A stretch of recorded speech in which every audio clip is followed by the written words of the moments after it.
Hi, Steve, Suffolk Sifter. Okay, you all know that my weapon of choice for metal detecting is the Boblov X6. As I use it outside, the only downside I've got with it is the microphone, which is these three very, very small holes here, which, although works great indoors or when there's no wind, is a bit of a wind monster. When it's gusty, all you hear is the wind. There's no way to plug an external mic in. What I would like to end up with is having my Blixxo connected to it, and obviously that needs a 3.5mm jack. So what we intend to do today, hopefully, I've never done this before, I've got myself a mini female jack which fits the Blixxo, and what I'm going to do is have a go at taking it apart. And it's either going to work well or it's going to go very horribly wrong. So I've got some instructions via the manufacturer, and what you have to do, unstand your knife blade and get stuck into the screen. Now it's a bit scary because I've never done it before, or any mod like this before, so if I mess up, which I probably am going to. Alright, so that's the first thing to do. Basically it's like a little film protector, and you're going to have to pull it off. So here we go. Oh, there we go, that's off. Right, and that reveals the screen, and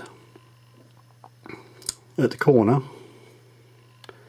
are four teeny tiny screws. Now I'm going to have a rummage through my kit whether I've got a small enough screwdriver, I don't know, but basically take the four screws out,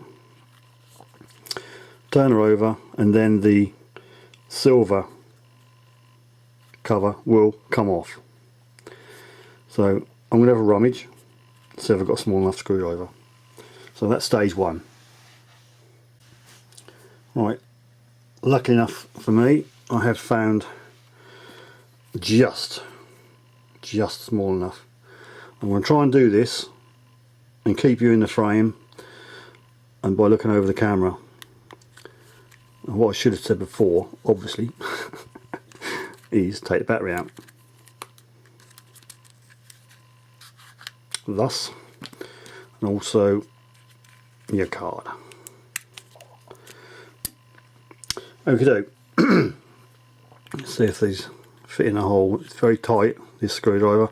I can just about feel the screw head, so I'm undoing the screw.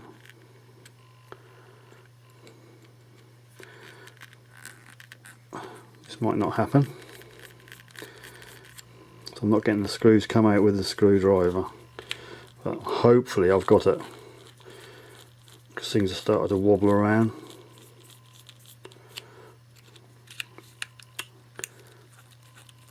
I'll just have a little tease to see if I've got the screws out. In theory, if I've got it right, oh, there's a screw, teeny screws. I think if you lose those, you're up a certain creak of that paddle.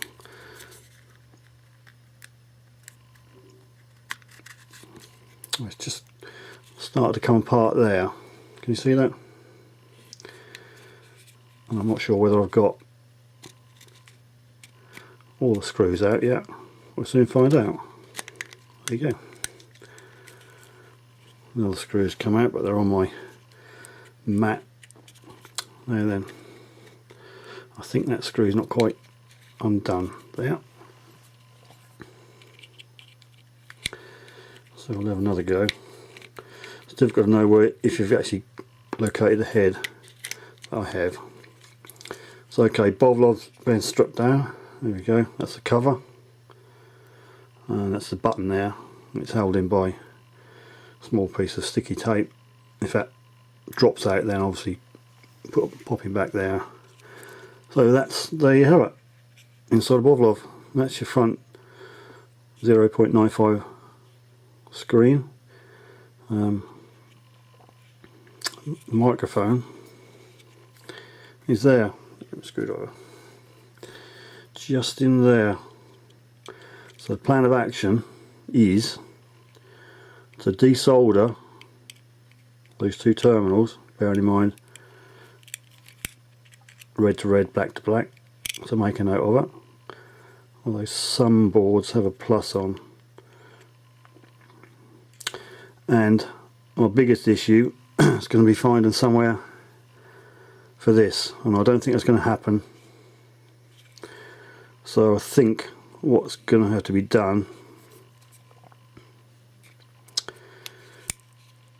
is wire a little fly lead, remove the mic, drill a small hole through, put in a lead, and then I'll have to buy a different socket, an all enclosed job. So I've got a little fly lead so I can plug the Blixxo in. So that's the plan of action, although there are some screws there holding the main guts in. I'm reluctant to take the whole lot out, but it may be easier like that. But what I'm going to do is, so if I can very gingerly, I can pop this out now. You see the mic is there. That's your tiddly tiny teeny tiny microphone. So desolder these two, and I'm just going to pop a small hole through there, maybe right in the middle of the middle hole there. Just enlarge that just large enough to pop a wire in, a small wire, because obviously you've got to get everything back together again, solder it on, and then, as I say, I'm probably going to have to get myself a different female jack, because there is no,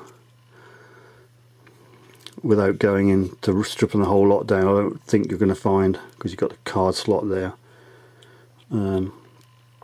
any place to fit this. So that's my plan of action. So I won't waffle on, I'll stop you here and come back to it when I've got a little bit further along. Right, had a look at me spares box, and I've managed to find a female 3.5mm socket there with a little tail on. What I intend to do, I found some right size wire here, and that's how it looks when you take the front silver plate off. That's the microphone there, and I think what I'm going to do is I'm not going to touch the solder there because it's soldered on the other side of the printed circuit board, so I'd have to have the whole lot out. So what I'm going to do, I'm just going to cut off the microphone there, solder on the wires there, obviously cut them down, and then bring it through there, and then attach the 3.5 on there. So I've got a little fly lead. I think I've got a very small cable tie I could put on there, so in case it gets pulled, it's not going to pull up out of the PCB. So that's the plan. I'll give that a go now and see if the plan comes into reality. Right, I'm back from the solder station. All I can say, it's very fiddly. I don't know whether you can see, but the actual original mic wires which went in there, horrendously thin, and you hardly have to move them, they just break off. So I had to solder on. So basically what I've done, drilled a hole just big enough for the cable to go through. I'll put a very small cable tie on there so it won't pull through, and I've routed the best I can the black and the red there, and you could probably just see, I mean, a bit pathetic the solder attempts, but it's the best you're going to get. So hopefully I've not overheated the board up too much. I've used the smaller soldering iron I had and the very finest of tips, but we shall see. So hopefully I'll be able to get everything back together, and then just have to cut this fly lead to length and fit on the female socket and Bob's your uncle, hopefully. So we'll see how it goes. I'll get back to you after I've done that. Okay, just tried to reassemble the silver housing. The issue I have is where the wire and the cable tie are. There's a tiny little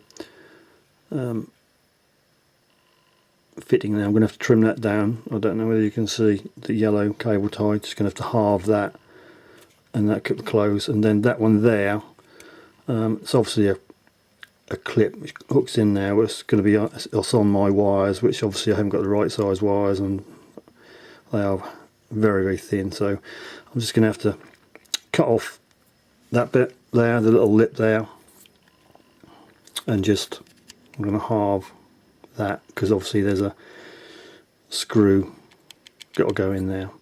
So we'll do that and see what happens. Okay, I've got it on. Obviously not screwed it down yet. This clips in there. Some snappy clips. Where I've done the modification, I had to shave. There's a tiny little moulding inside here, which goes the length here, which I would assume is to locate it within the black housing. Just had to shave that back. You can just see a little bulge where it's sitting on the cables. I fitted the wires, so but I think it's acceptable. So I'm going to screw her down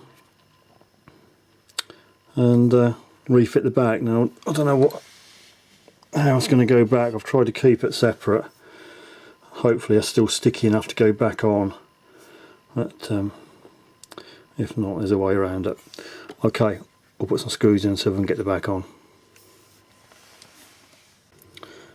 Well, it went back on a lot better than I thought it would do. Still plenty of stick, and it's tight enough fit to snap into a little recess on the black casing. So it's yeah, done good. Obviously clean the LCD inside on the screen before you stick it all back together. Obviously, it's a bit of a fingerprint magnet. But yeah, screws went in. They are very fine, and you don't hardly have to dip them up at all. It wouldn't take much to round them off. It's all back, so it just remains now for me to decide how long I want this lead, and then fit the 3.5mm female on the end, and we'll have a little test. Fingers crossed I haven't damaged the PCB, and see how we go. So here we have it, one completed modification on Boblov X6, so you can use an external microphone. So this is what it looks like. I think it's quite neat. As you've seen, there's a tiny cable tie on the end there to stop it pulling out, and yeah, all good. It's been tested. As I said, I did have an issue with my second-hand socket. There was a problem with it, so it's just cost me £1.49. So, and a bit of scrap wire and a bit of time and daring, really. I think the worst bit is when you pull off the backing film. Yeah, a bit scary. Apart from that, it's all relatively straightforward, so that's a recommendation. So I can now get my Blixxo with the wind muff on, and just plug it straight in. And there you go. One external mic on the Boblov. Okay, that you won't be able to use the waterproof housing, but you know, I was never intending to use that for what I need a Boblov for anyway, so it's no loss. So yeah, I can recommend this mod to you. I've had a quick test with the actual camera outside using the microphone, and the audio works great. As you can see, it goes into the hat mount, and that doesn't interfere at all with the mounting. The only thing I'm going to do now is get a clip or something to hold the wire on there, and what I normally do is just run it down the back on my shirt or t-shirt, so everything's nice and neat. So yep, job's a good one. Didn't take that long really, and as I say, I can recommend the modification. Any questions, queries, please use the comments, and please subscribe and hit the bell for the notifications of videos, and thumbs up if you like.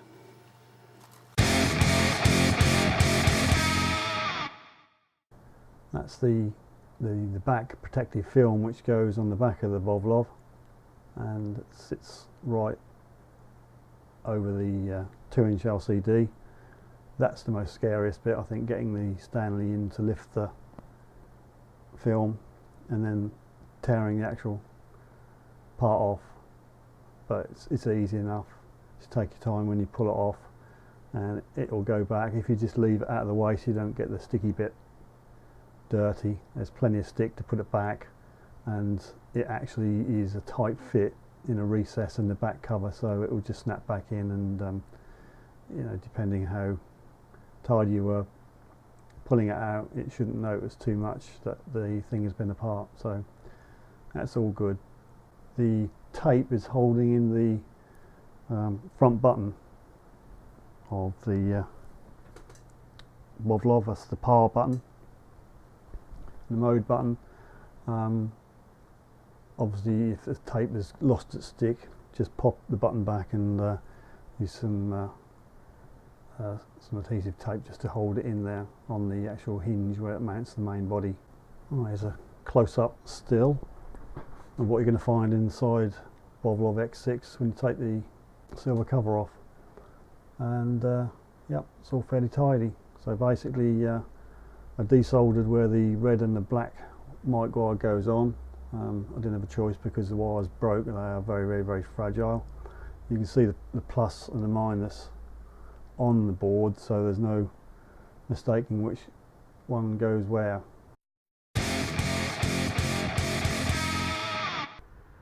Oh, I got a sort of a 94, 95. I thought, oh, that's going to be rubbish, isn't it? But just pop Boblov back in my hat. Just have a quick wander around the garden. As I say, it's not that windy out here today, so probably not going to be a real test. The real test is to get over onto windy field or pylon field, and see if the audio is good and the wind's cut out with the Blixxo and the wind muff. So all's good. I think the only other thing I'm going to do is to put a clip for the fly lead onto my hat so it doesn't dangle around, and I think job's a good one. So a mod I think is well worth doing. Fingers crossed the next version of Boblov will maybe have a 3.5 female jack already built in.